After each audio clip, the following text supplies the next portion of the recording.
She was 14 years old when she first saw a piano up close. Not on a screen, not in a picture, but right there in front of her, sitting in the corner of her school's dusty music room. The keys were yellow with age. Some of them chipped at the edges, but to her, it looked like the most beautiful thing she had ever seen.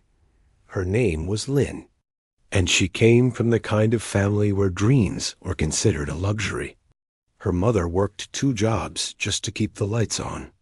Breakfast was often whatever was left over from the night before, and new clothes only came once a year, right before school started.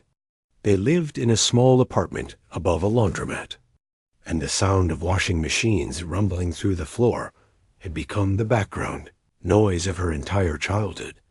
Lynn had never taken a music lesson in her life. She didn't know how to read sheet music.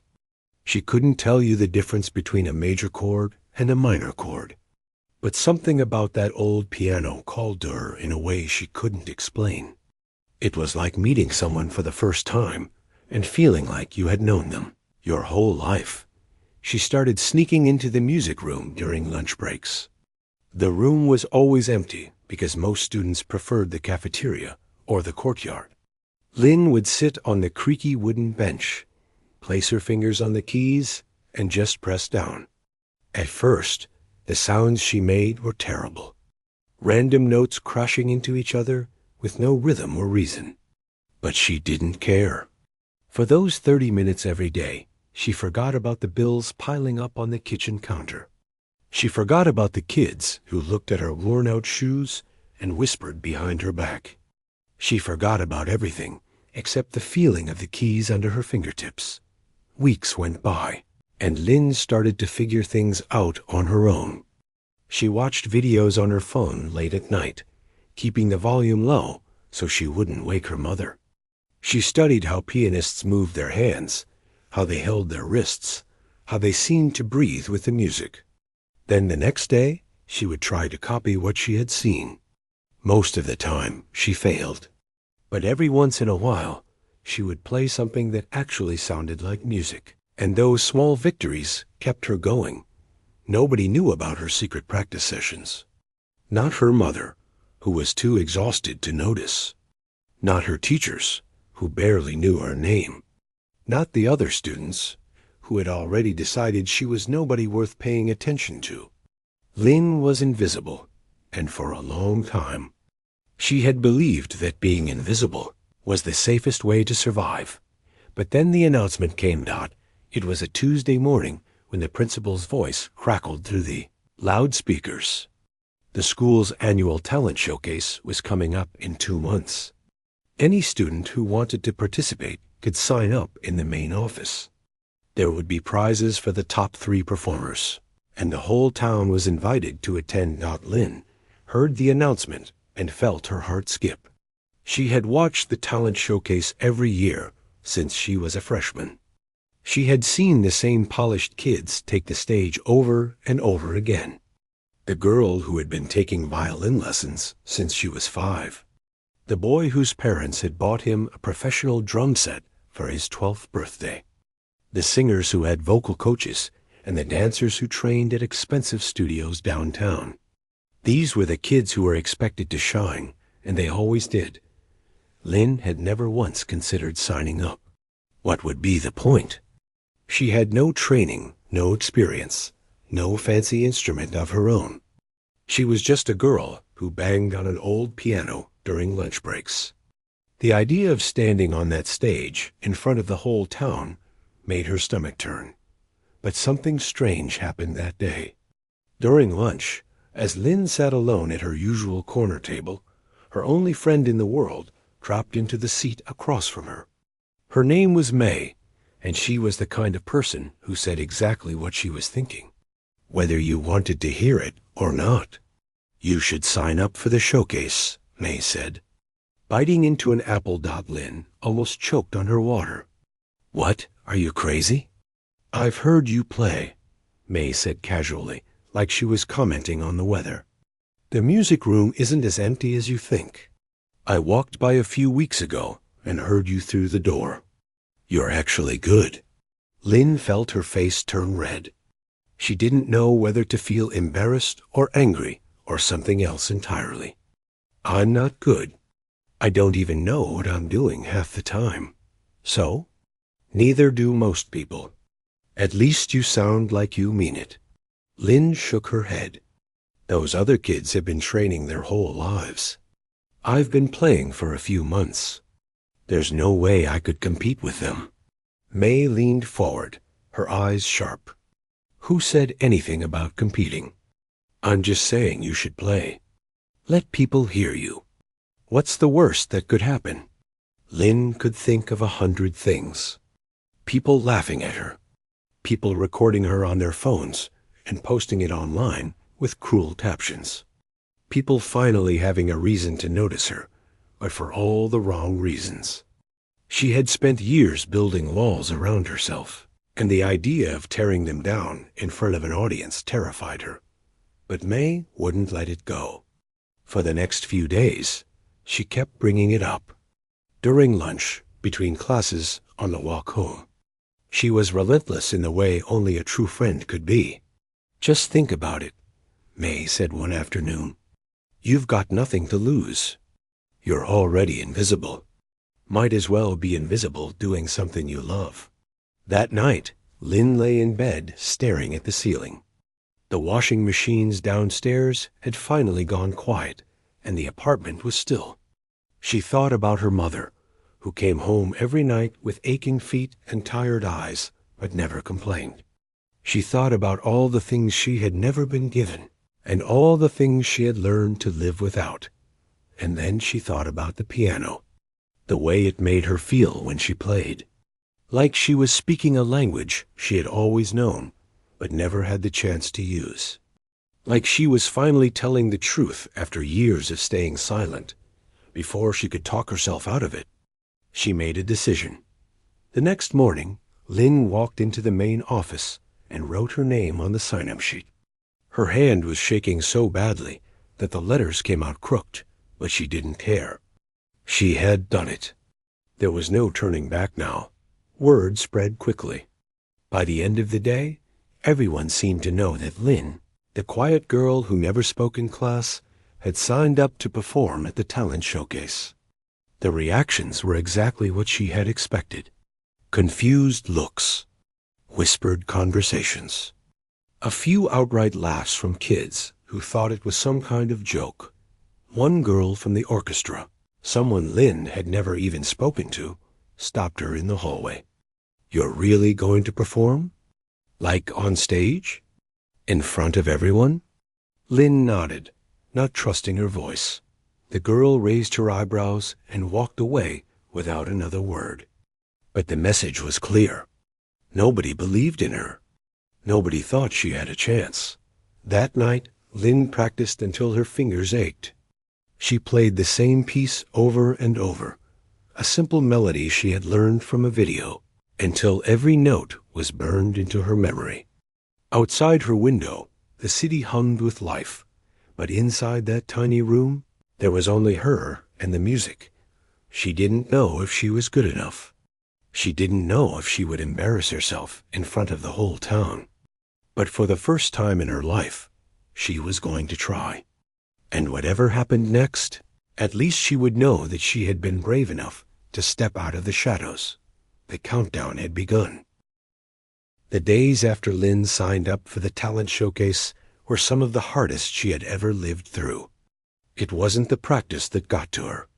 She actually loved that part. It was everything else. School became a minefield.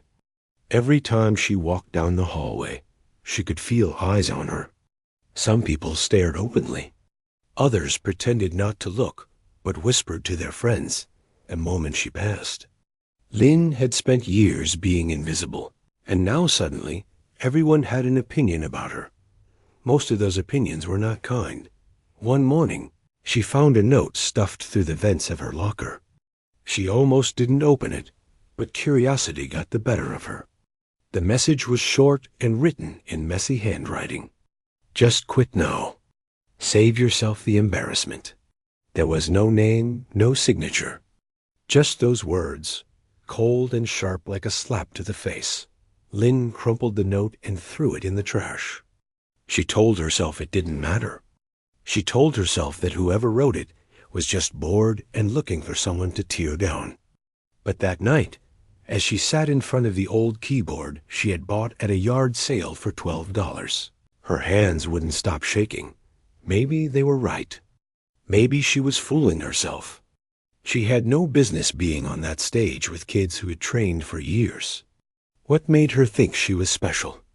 But then she placed her fingers on the keys and started to play. And slowly, note by note, the doubt began to fade. The music didn't care about what other people thought. The music just wanted to be heard. Lynn practiced every single day. She woke up an hour early before school to run through her piece. She practiced during lunch in the empty music room, just like before. And at night, after her mother had gone to bed, she played on her little keyboard with headphones plugged in so the sound wouldn't travel through the thin walls. She had chosen a piece that wasn't flashy or complicated. It was a slow, emotional melody that she had heard in a movie once, a scene where a mother was saying goodbye to her child. The first time Lynn heard it, she had cried without knowing why. There was something about the way the notes moved, rising and falling like breath, that made her feel understood. Learning it was harder than she expected. She didn't have sheet music, so she had to figure it out by ear. She would play a few seconds of the recording, pause it, and then try to copy what she heard. Sometimes it took her an entire evening just to get one small section right. But she refused to give up. Every mistake was a lesson. Every small victory was proof that she was moving forward. At school, the whispers continued. One day in the cafeteria, a group of girls from the drama club sat down at the table next to hers. They didn't bother lowering their voices. "Did you hear she's playing piano? Like actual piano? I heard she doesn't even take lessons. She just taught herself or something. That's so embarrassing. She's going to bomb so hard." They laughed, and Lynn felt her face burn. She kept her eyes on her food and didn't look up until they had moved on to another topic. May, sitting across from her, looked furious. "You should say something," May hissed. "Tell them to shut up." Lynn shook her head. "It doesn't matter." "It does matter. They're being horrible. Let them talk. I'll show them on the night." May studied her for a long moment and slowly nodded. "You better. I want to see their faces when you prove them all wrong." But proving them wrong was easier said than done. As the showcase got closer, Lynn started to feel the pressure building inside her chest. She would lie awake at night, running through worst-case scenarios. What if she forgot the notes? What if her hands froze up? What if she walked out on that stage and completely fell apart in front of everyone? The fear was constant, like a low hum in the back of her mind that never quite went away. One afternoon, her guidance counselor called her into his office. He was a middle-aged man with glasses and a gentle voice, the kind of person who always seemed like he was trying too hard to be helpful. "Lynn, I wanted to talk to you about the talent showcase," he said. Folding his hands on his desk, she sat across from him, already knowing where this was going. "I've heard you signed up to perform. That's wonderful. It's great to see you putting yourself out there." He paused, and Lynn could hear the "but" coming from a mile away. "But I want to make sure you're prepared. These things can be very competitive, and some of the other students have a lot of experience. I just don't want you to be disappointed if things don't go the way you hope." Lynn stared at him. She knew he thought he was being kind. He probably believed he was protecting her from some kind of heartbreak. But all she heard was another voice telling her she wasn't good enough. "I'll be fine," she said quietly. The counselor smiled, but it didn't reach his eyes. "Of course. I just wanted you to know that it's okay to step back if you change your mind. There's no shame in that." Lynn left his office feeling heavier than before. Even the adults didn't believe in her. Even the people who were supposed to encourage students were already preparing her for failure. That night, she didn't feel like practicing. She sat on her bed and stared at the wall, listening to the washing machines rumble downstairs. For a moment, she let herself imagine what it would feel like to quit, to take her name off the list and go back to being invisible. No more whispers. No more notes in her locker. No more pitying looks from guidance counselors. It would be so easy, so safe. But then she thought about her mother. She thought about all the nights her mother came home with swollen feet, too tired to eat, but still asking Lynn about her day. She thought about how hard her mother worked just to give her a chance at something better. And she thought about the piano, the way it felt when everything else disappeared and there was only the music, the way it made her feel like she was worth something, even when the whole world seemed to disagree. She couldn't quit. Not now. Not after everything. Lynn got up, put on her headphones, and started to practice again. She played until her fingers hurt. She played until she could barely keep her eyes open. And when she finally went to bed, she made herself a promise that no matter what anyone said, no matter how scared she was going to walk out on that stage and play. She was going to give everything she had, and if people laughed, if people mocked her, if the whole town thought she was a joke, at least she would know that she tried. The showcase was now just 2 weeks away. The rehearsals had started, and Lynn had seen the other performers practicing. The violinist was flawless. The singers were powerful. The dancers moved like they had been born on stage. Compared to them, Lynn felt like a fraud, but she kept practicing. Every morning, every lunch break, every night. She played that piece so many times that she could hear it in her dreams. The melody followed her everywhere, like a friend walking beside her through the darkness. And somewhere deep inside, beneath all the fear and doubt, a small flame started to burn. It wasn't confidence exactly. It was something quieter than that. Something stubborn. It was hope. Lynn didn't know what was going to happen on the night of the showcase. She didn't know if she would succeed or fail. But she knew one thing for certain. She was done hiding. She was done being invisible.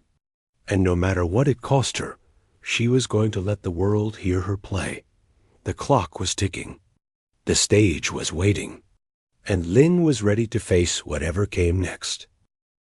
The night of the showcase arrived faster than Lynn expected. One moment she was counting down the days, and the next she was standing in front of her bedroom mirror, staring at a girl she barely recognized. She had borrowed a dress from May. It was simple, dark blue with small flowers along the hem. Nothing fancy, but nicer than anything Lynn owned. May had also helped her with her hair, pulling it back in a way that made her look older, more serious. Like someone who belonged on a stage. But inside, Lynn felt like she was falling apart. Her hands wouldn't stop trembling. Her stomach was in knots. Every few minutes, a wave of panic would wash over her, and she would have to close her eyes and take deep breaths, just to keep from running out the door and never looking back. Her mother was working late again. She had apologized that morning, her voice heavy with guilt. I tried to switch shifts, but they wouldn't let me. I'm so sorry, baby. I'll be thinking about you the whole time. Lynn had smiled and told her it was okay. And in a way, it was. She was used to doing things alone. But a small part of her had hoped that tonight, of all nights, her mother would be there to see her, to watch her step out of the shadows and finally be seen. May came to pick her up at 6. The showcase started at 7, but performers had to arrive early to check in and get ready. The walk to the school felt surreal, like Lynn was watching herself from a distance. The streets were the same streets she had walked 1,000 times, but tonight they looked different, sharper, more alive. When they reached the school, the parking lot was already filling up. Families streamed toward the entrance, parents holding cameras, younger siblings running ahead with excitement. Lynn saw few of her classmates in the crowd, dressed in their best clothes, ready to cheer for their friends. Nobody was there to cheer for her. Just May, walking beside her with a fierce look in her eyes, like she was ready to fight anyone who dared say a word. Inside the auditorium, chaos ruled. Performers rushed back and forth, warming up their voices, tuning their instruments, stretching their limbs. A girl in a sparkly costume practiced her dance moves in the corner. A boy with a guitar sat on the floor, eyes closed, mouthing the words to his song. Lynn found a quiet spot near the back and tried to stay out of the way. She watched the other performers and felt her confidence shrink with every passing minute.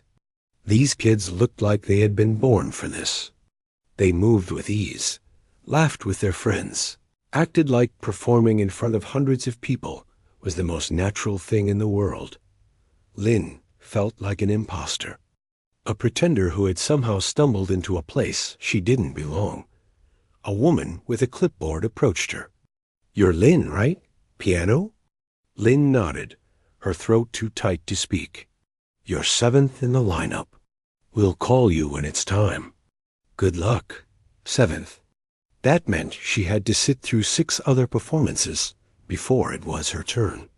6 chances to watch other people succeed.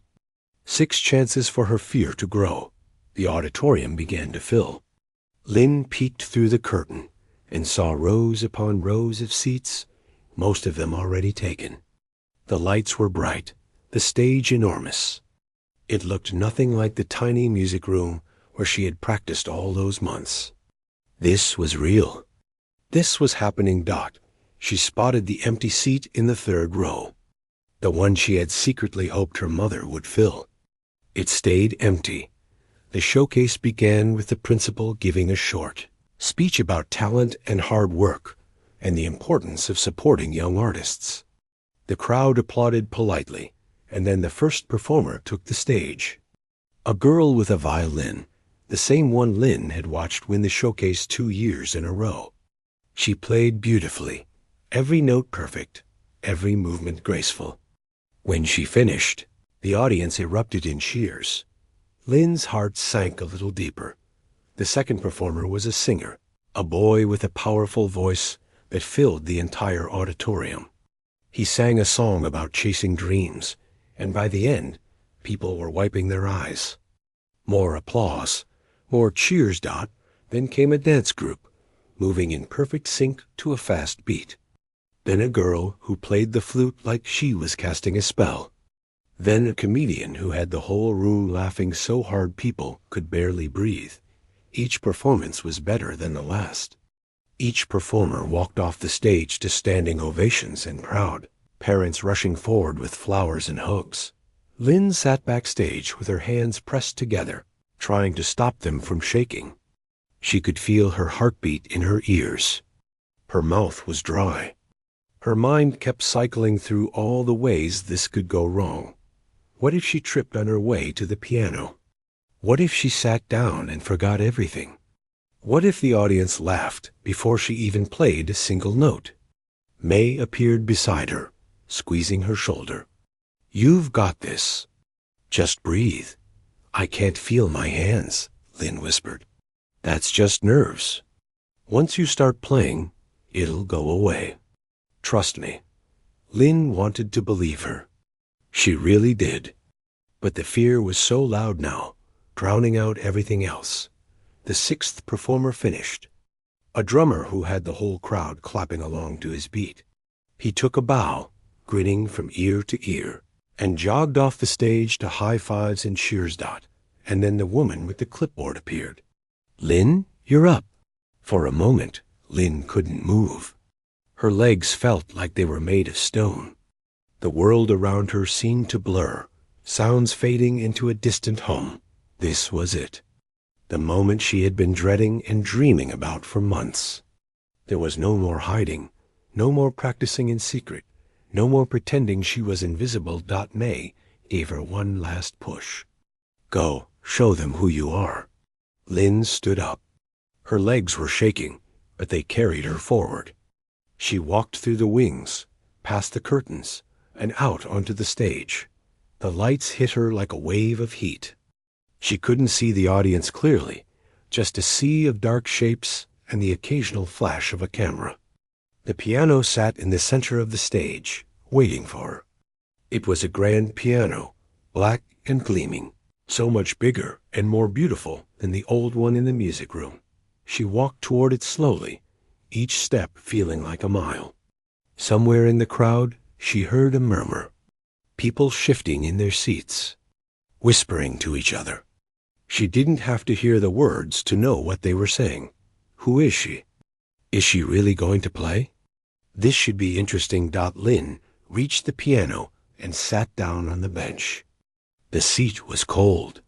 Her fingers hovered over the keys, trembling so badly she could see them shake.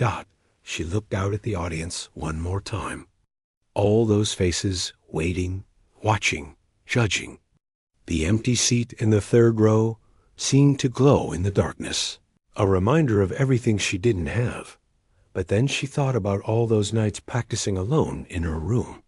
She thought about the music that had saved her when nothing else could. She thought about every person who had ever told her she wasn't good enough, and she felt something shift inside her chest. Not anger, not sadness. Something quieter. Determination. Lynn closed her eyes, took one deep breath, and placed her fingers on the keys. The auditorium went silent. Hundreds of people holding their breath, waiting to see what would happen next. And then she began to play. The first note was soft, so soft that people in the back rows had to lean forward just to hear it. It hung in the air for a moment, fragile and alone, like a single drop of rain before a storm. Then came the second note, and the third. And slowly, the melody began to take shape. Lynn kept her eyes closed. She couldn't bear to look at the audience, couldn't stand to see their expressions, their judgment, their doubt. So she blocked it all out. The lights, the whispers, the hundreds of strangers watching her every move. She let it all fade away until there was nothing left but her and the piano. Her fingers moved across, the keys like they had a mind of their own. All those months of practice, all those late nights and early mornings, all those hours of playing the same piece over and over until it was burned into her bones. It was all there, flowing out of her without effort, without thought. The melody was simple at first, gentle and quiet, like a lullaby. But as Lynn played, it began to grow. The notes became fuller, richer, carrying a weight that seemed to press down on everyone in the room. There was sadness in the music, deep and aching, the kind of sadness that doesn't scream but whispers, the kind that sits in your chest and refuses to leave. In the audience, something started to shift. The murmurs stopped. The fidgeting stopped. People who had been checking their phones slipped them back into their pockets. Parents who had been whispering to each other went quiet. Even the children, who had been squirming in their seats all night, grew still. Nobody was laughing. Nobody was smirking. Nobody was waiting for her to fail anymore. They were listening. Lynn didn't know any of this. She was lost in the music now, completely gone. She wasn't thinking about the showcase, or the other performers, or the people who had told her she wasn't good enough. She was thinking about her mother, about all those nights watching her come home exhausted, her feet swollen, her eyes heavy with a tiredness that never seemed to go away. She thought about the apartment above the laundromat, the rumble of washing machines that had been the soundtrack of her childhood. She thought about the dreams she had never dared to speak out loud, the wishes she had kept locked inside because she knew they could never come true.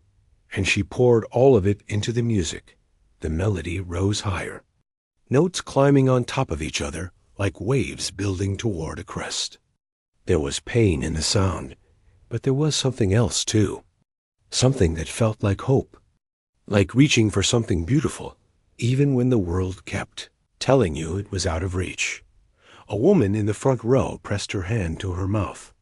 Her eyes were wet, tears spilling down her cheeks without her even realizing it.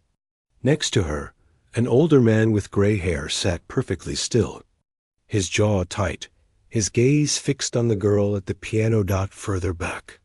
A group of students who had laughed at Lynn just weeks ago sat in stunned silence. One of them, a girl who had whispered cruel things in the cafeteria, felt something twist in her chest. She didn't understand it. She didn't know why this strange, quiet girl was making her feel things she couldn't name. But she couldn't look away. The music kept building. Lynn's fingers danced across the keys. Faster now, more urgent. The melody twisted and turned, pulling the audience along with it, whether they wanted to go or not. It was like being caught in a current, swept away by something bigger than yourself. And then, just when it seemed like the music couldn't possibly grow any more intense, Lynn brought it back down. The notes slowed. The volume dropped. The melody became soft again, tender, like a hand reaching out to comfort someone in the dark. This was the part of the piece that Lynn loved most. The quiet after the storm. The moment when all the pain and struggle finally gave way to something peaceful. She played it with everything she had, every ounce of emotion she had been carrying inside her for years. In the third row. The empty seat suddenly wasn't empty anymore. Lynn's mother stood at the end of the aisle, still wearing her work uniform, her hair messy, her face flushed from running. She had gotten off her shift early. She had begged her manager, promised to cover extra hours next week, done whatever it took to be here. And she had made it just in time. She didn't take her seat. She just stood there, frozen, watching her daughter play. Tears streamed down her face. She had never heard Lynn play before. She hadn't even known her daughter could play like this. All those nights when she thought Lynn was just doing homework or sleeping, her little girl had been teaching herself to make something beautiful out of nothing, just like she had been doing her whole life. Lynn reached the final notes of the piece. Her fingers slowed, pressing each key with care, letting the sound ring out into the silence. The last note hung in the air for what felt like forever, a single pure tone that seemed to hold all the weight of the world. And then it faded, and Lynn lifted her hands from the keys. For a moment, nothing happened. The auditorium was completely silent. No applause, no cheers, no movement at all. Just hundreds of people sitting in the dark, trying to remember how to breathe. Lynn opened her eyes. Her heart was pounding. She didn't know what had just happened. She didn't know if she had been good or terrible, or something in between. All she knew was that she had given everything she had, and now it was over. Then someone started to clap. It was slow at first. A single pair of hands somewhere in the middle of the room. But then another person joined. And another. And another. The applause spread like wildfire, growing louder and louder until it filled the entire auditorium. People started to stand. First one row, then the next, then the whole room was on its feet. The sound was deafening, a roar of approval that crashed over Lynn like a wave. She sat at the piano, stunned, unable to move. She saw the girl from the orchestra, the one who had looked at her with doubt in the hallway. She was standing, clapping, her expression completely changed. She saw her guidance counselor near the back, shaking his head slowly, like he couldn't believe what he had just witnessed. And then she saw her mother. Their eyes met across the crowded room. Lynn's mother was crying openly now, her hands pressed to her heart, her lips moving in words that Lynn couldn't hear, but understood perfectly. "I'm proud of you. I'm so proud of you." Lynn felt something break open inside her chest. All the walls she had built, all the armor she had worn to protect herself from the world, it all crumbled in that moment. She wasn't invisible anymore. She wasn't the girl nobody noticed. She was seen. She was heard. She mattered. She stood up from the piano on shaking legs and took a small bow. The applause grew even louder. Someone in the crowd whistled. Someone else shouted her name. Lynn walked off the stage in a daze. The moment she reached the wings, May was there, throwing her arms around her in a hug so tight it almost knocked her over. "You did it," May said, her voice cracking. "You actually did it. They loved you. Everyone loved you." Lynn hugged her back, unable to speak. She was crying now, too, tears of relief and joy, and something else she couldn't quite name. It felt like years of weight had suddenly lifted off her shoulders. She had done it. Against all odds, against everyone's expectations, against her own fear, she had played, and she had broken their hearts. And nothing would ever be the same again. The rest of the showcase passed in a blur. Lynn watched the remaining performers from backstage, but she couldn't focus on any of them. Her mind kept replaying what had just happened. The music, the silence, the applause that had shaken the walls. It all felt like a dream, like something that had happened to someone else. When the final act finished, the principal returned to the stage to announce the winners. Third place went to the comedian who had made everyone laugh. Second place went to the singer with the powerful voice. And first place, to no one's surprise, went to the violinist who had been winning for years. Lynn's name was not called. She didn't win anything, but as she stood there in the wings, watching the winners accept their trophies and pose for photos, she realized something strange. She didn't feel disappointed. She didn't feel like she had lost, because somewhere along the way, she had stopped caring about the prize. What mattered was that she had stepped onto that stage. What mattered was that she had played. What mattered was that for 3.5 minutes, she had made an entire room full of strangers feel something real. That was worth more than any trophy. After the ceremony, the auditorium emptied slowly. Families gathered in the lobby, taking pictures and congratulating their children. Lynn walked out of the backstage area and found herself surrounded by people she had never spoken to before. Women she didn't recognize approached her with tears still drying on her cheeks. "That was the most beautiful thing I've ever heard," she said, grabbing Lynn's hands. "You have a gift, a real gift. Don't ever let anyone tell you otherwise." Before Lynn could respond, someone else was there. A man with kind eyes who said his daughter was learning piano and asked where Lynn had studied. When she told him she had taught herself, he looked at her like she had just told him she could fly. More people came. Teachers who had ignored her for years. Students who had never said a word to her. Even the girl from the orchestra, the one who had raised her eyebrows in the hallway, made her way through the crowd. "I'm sorry," she said quietly, "for what I said before. I didn't think you could actually play. I was wrong." Lynn didn't know what to say. She had spent so long being invisible that she didn't know how to handle being seen. So she just nodded and said thank you over and over again, until the words started to lose their meaning. And then she saw her mother. She was standing at the edge of the crowd, still in her work clothes, looking out of place among all the dressed-up families. But she was smiling. Not the tired smile Lynn was used to seeing.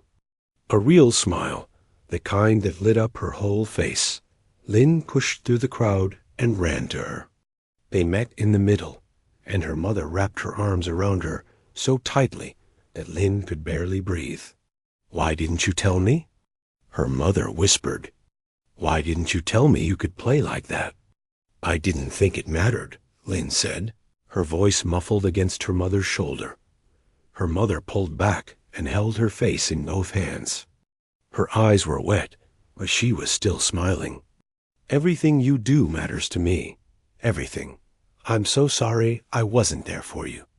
I'm so sorry I missed so much." "You're here now," Lynn said. "That's all that matters." They stood there for a long time, holding each other while the crowd thinned around them.